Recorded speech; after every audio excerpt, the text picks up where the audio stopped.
ماہ ربیع الاول میں امت مسلمہ کو اللہ سبحانہ و تعالی ایک اطمینان دیتے ہیں، ایک خوشی دیتے ہیں، ایک سرور دیتے ہیں، اور ہونا بھی چاہیے کہ اللہ سبحانہ و تعالی نے قرآن مجید میں فرمایا لقد من اللہ علی المؤمنین اذ بعث فیہم رسولا، کہ میں نے مومنوں میں اپنا رسول عظیم الشان رسول بھیج کر اپنا بہت احسان عظیم کیا ہے ان پر۔ تو ہمیں خوش ہونا چاہیے کیونکہ وہ سید دو عالم بھی ہیں، رحمت دو عالم بھی ہیں، جان دو عالم بھی ہیں، روح دو عالم بھی ہیں، فخر دو عالم بھی ہیں، عزت دو عالم بھی ہیں، امن دو عالم بھی ہیں، رأفت دو عالم بھی ہیں، مودت دو عالم بھی ہیں، محبت دو عالم بھی ہیں۔ کہیے صلی اللہ علیہ وسلم۔ اللہ سبحانہ و تعالیٰ نے ان کے ذریعے سے انسانیت کو مخلوق کی غلامی سے نکالا۔ مخلوق کی غلام بنی ہوئی تھی، لیکن اللہ تعالیٰ نے ان کے صدقے میں، ان کے ذریعے سے، ان کے وسیلے سے انسانیت کو غلامی کی زنجیروں سے، غلامی کی طوق سے نکالا، اور جہالت گھٹا ٹوب اندھیرے چھائے ہوئے تھے، شرک چھایا ہوا تھا، شرک کا خاتمہ کروایا، بدعات کا خاتمہ کروایا، رسومات کا خاتمہ کروایا، انسانی بیڑیوں کا خاتمہ کروایا، مخلوق کو مخلوق کی غلامی سے نکالا، ایک اللہ کی غلامی میں ڈالا، اور انسانیت نے سکھ کا سانس لیا، امن کا سانس لیا، راحت کا سانس لیا، رحمت کا سانس لیا۔ ان کے آنے سے پہلے یتیم پریشان تھے، بیوگان پریشان تھی، دکھی دکھ کے اندر انتہاؤں پہ پہنچے ہوئے تھے، کوئی پرسان حال نہیں تھا، کوئی غم گسار نہیں تھا۔ اللہ نے ان کے آنے سے انسانیت کے لیے ایک عظیم نعمت انسانیت کو عطا فرمائی، تو اس لیے خوش ہونا بنتا ہے۔ اور ان کے آنے سے پہلے انسانیت اخلاقی گراوٹ میں گری ہوئی تھی، اور رسول اکرم صلی اللہ علیہ وسلم کے آنے سے وَإِنَّكَ لَعَلَىٰ خُلُقٍ عَظِيمٍ، آپ بھی اخلاق عظیم کے اعلیٰ عہدے پر، اور امت کو بھی اس عہدے پر فائز کیا کہ نبی علیہ السلام کے ماننے والے راست باز بنے، قول و عمل کے وفادار بنے، اور وفا شعار بنے، وعدہ وفائی کرنا انہوں نے سیکھی۔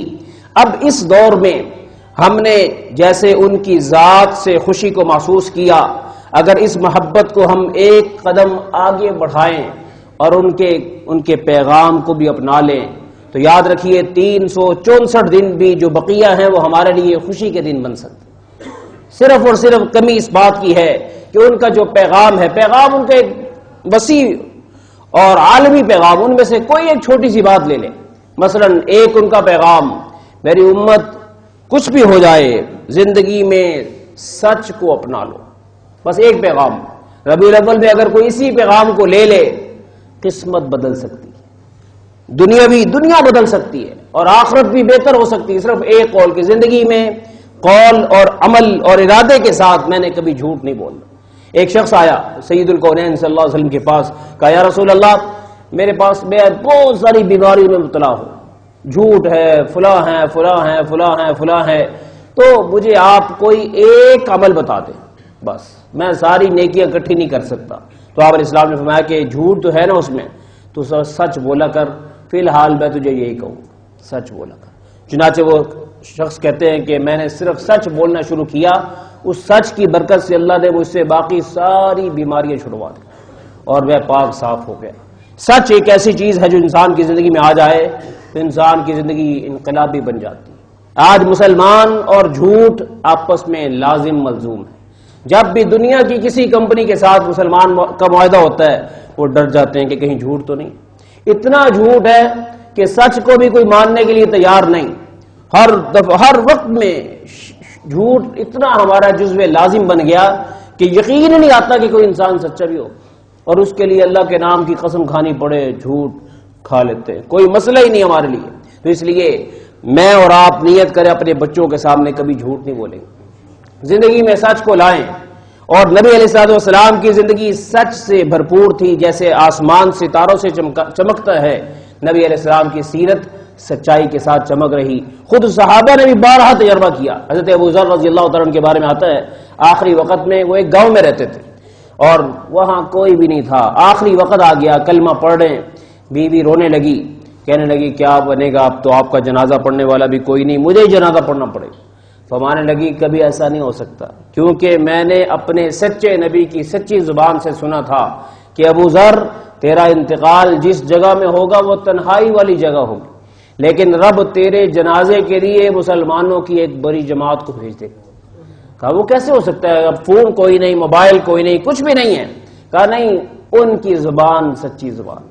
چنانچہ ان کا انتقال ہوا تو عبداللہ بن مسعود جیسے قیمتی صحابی اپنے پورے جماعت کو لے کر حج کے لیے جا رہے تھے، یہ درمیان میں مدینہ اور مکہ کے درمیان یہ بستی تھی، تو وہ وہاں سے گزرے اور پھر اہلیہ نے ان کو بتایا جی کہ ادھر جو ہے ایک صحابی رسول کی وفات ہو چکی ہے، تو انہوں نے پھر جنازہ پڑھایا اور سارے آخری کفن دفن کا انتظام کیا۔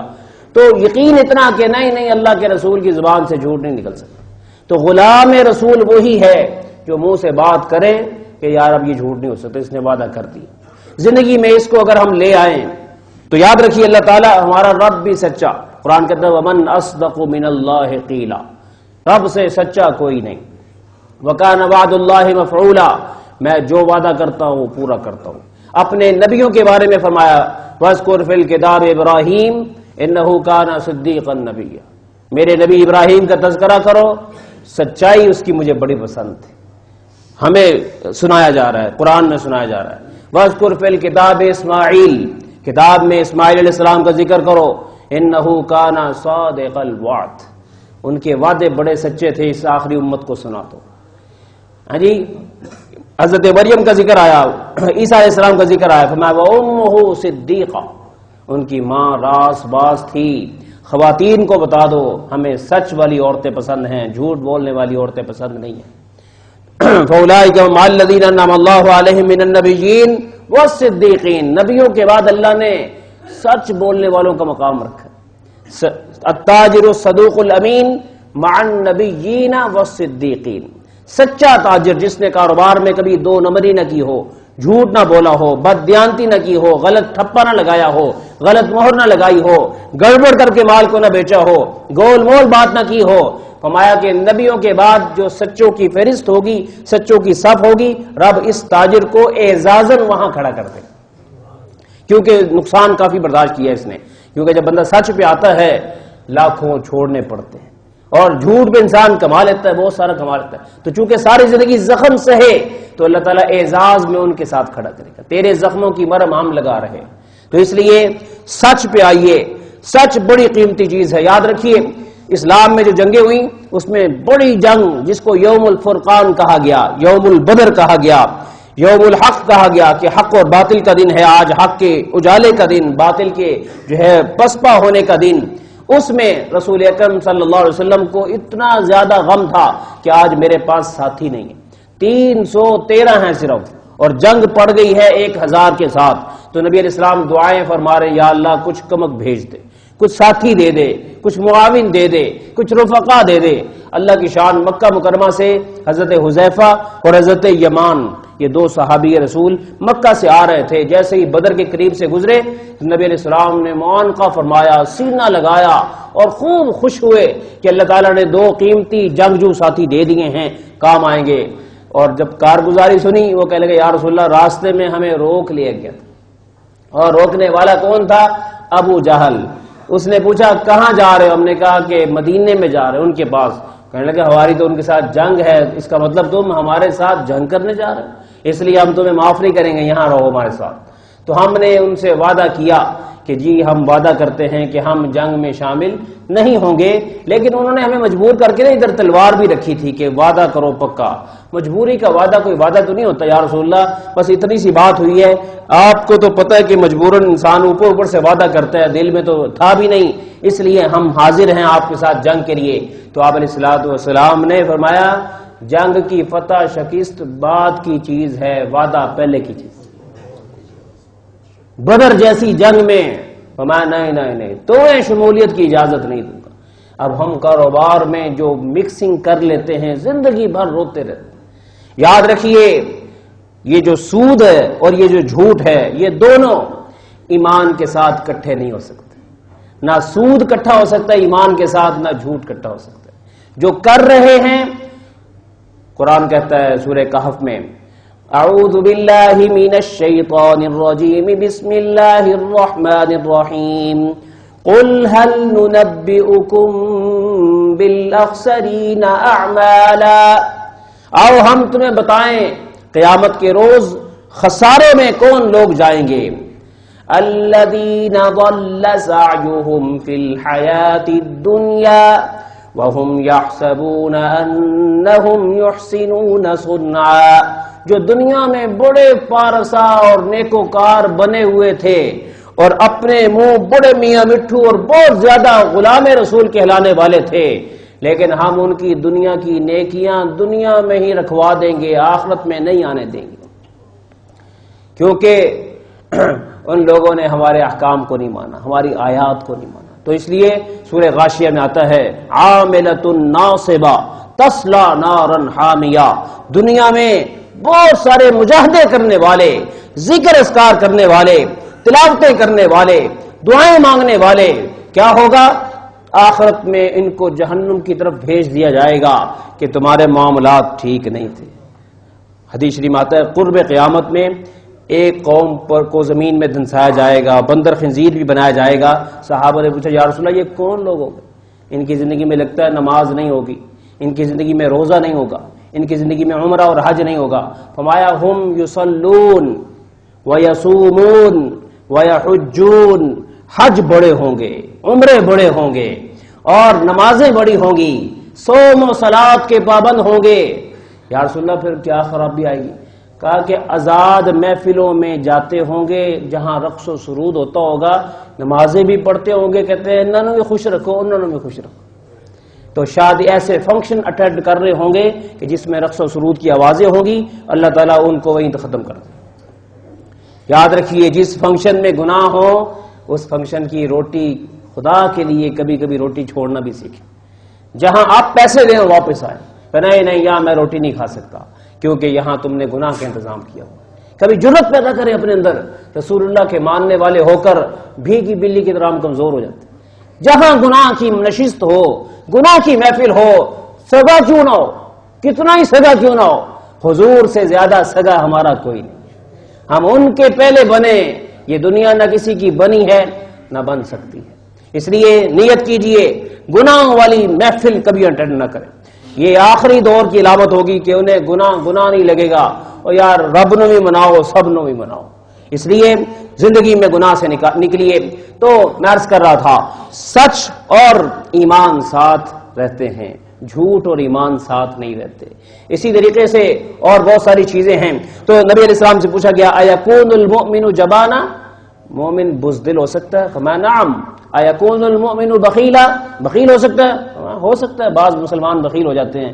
ایکون المؤمن کذابا، کیا مومن جھوٹ بول سکتا ہے؟ فرمایا لا، ایمان اور جھوٹ جمع نہیں ہو سکتے.